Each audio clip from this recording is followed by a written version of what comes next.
Arky Salva ang favorite teacher ko. Kaya magaling ako magsukat ng lines. Oh, Grace, that's not 5 FF. That's 5.5.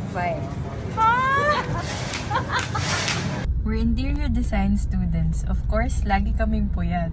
Of course, kilala ko si Architect Salva. Sa kanya ko na-capture ang importance ng pagkuha ng tamang measurement.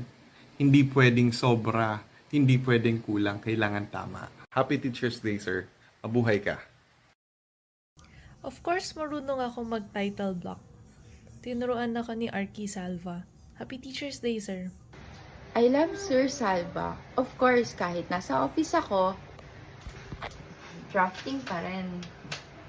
Uy, Grace, ano bang favorite subject mo? Siyempre, ang favorite subject ko is drafting. Drafting sa umaga, drafting sa gabi, drafting everywhere! Natutulog ka pa ba? Hindi nga Architect Salva, salamat sa pagsalba ng grade ko ngayong October 1, 2024. Happy Teacher's Day!